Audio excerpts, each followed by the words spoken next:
Hello everyone, আমি Mary. Welcome to Mary's food notes. I hope তোমরা সবাই খুব ভালো আছো, আর আমিও ভালো আছি। যে কোনো জায়গায় ঘুরতে গেলে ফেরার দিন আমাদের সবারই মনটা বেশ খারাপ হয়ে যায়। দার্জিলিং থেকে ফেরার দিন হোটেলে মন খারাপ করে বসে না থেকে পায়ে হেঁটে ঘুরে দেখতে পারো মহাকাল মন্দির এবং Kanchenjunga view point.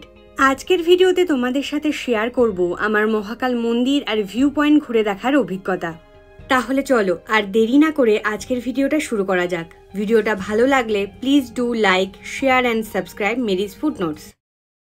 Good morning everyone. এখন সকাল 9টা মতো বাজে। ফেরার কষ্টকে পিছনে ফেলে সকাল সকাল চলে এসেছি ম্যালের এই শান্ত পরিবেশকে উপলব্ধি করতে। কারণ সূর্যি মামা অস্ত যাবার সাথে সাথেই ম্যালে পর্যটকদের ভিড়ও উপচে পড়ে।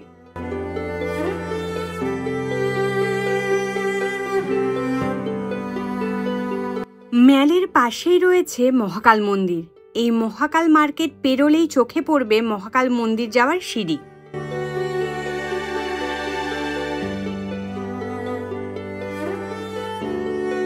এই সিঁড়ি দিয়েই কিছুটা উপরে উঠে আসলেই রয়েছে মহাকাল মন্দির। ওঠার রাস্তাটা একটু দুর্গম হলেও একবার উপরে উঠে আসলে সেই কষ্ট আর কষ্ট মনে হবে না।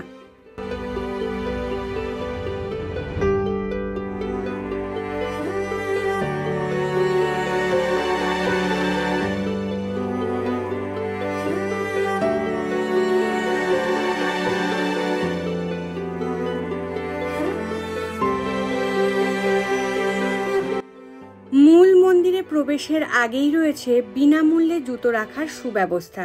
জুতো রেখে আরেকটু উপরে উঠলেই মহাকাল মন্দির। এই মহাকাল মন্দির আসলে মহাকাল বা শিবের মন্দির হলেও এর আশেপাশে হনুমান, কালী, গণেশ সহ আরও বেশ কিছু দেবদেবীর ছোট বড় মন্দির রয়েছে। এই মহাকাল মন্দিরে প্রবেশের সাথে সাথেই মনটা যেন এক অদ্ভুত শান্তিতে ভরে উঠল।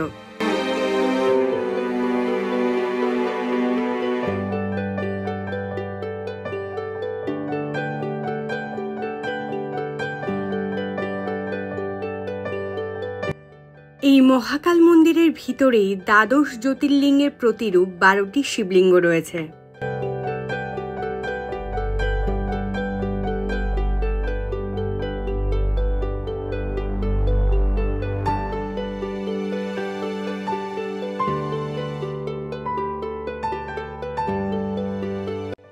মহাকাল মন্দির দর্শন করে এবার চললাম কাঞ্চনজঙ্ঘা ভিউ পয়েন্টের দিকে।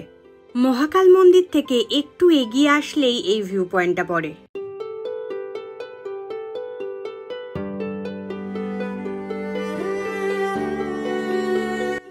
এখানে এসে কাঞ্চনজঙ্ঘা যে অপরূপ সৌন্দর্য দেখতে পেলাম তা ভোলার নয়। ওয়েদার ভালো থাকলে এখান থেকেই খুব সুন্দরভাবে কাঞ্চনজঙ্ঘাকে দেখতে পাওয়া যায়।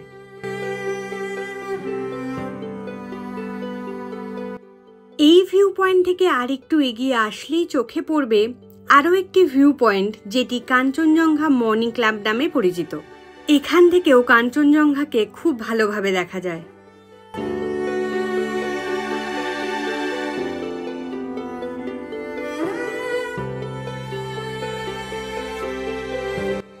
এখানে এসে একটা ছানার সাথেও আলাপ হয়েছিল, কিন্তু তাড়াহুড়োতে আর নামটা জানা হয়নি। এই ভিউ পয়েন্টে দাঁড়িয়ে গরম গরম দার্জিলিং চা খেতে খেতে কাঞ্চনজঙ্ঘা দেখার অনুভূতিই যেন একটা আলাদা।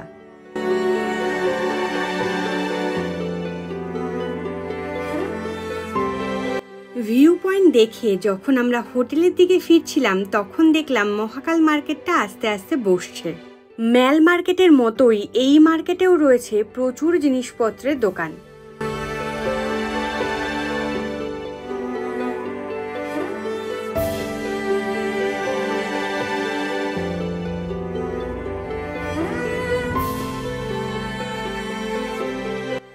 এরকমই একটা চাদরের দোকান চোখে পড়ায় আমি ছোট্ট করে একটু শপিংও সেরে নিলাম।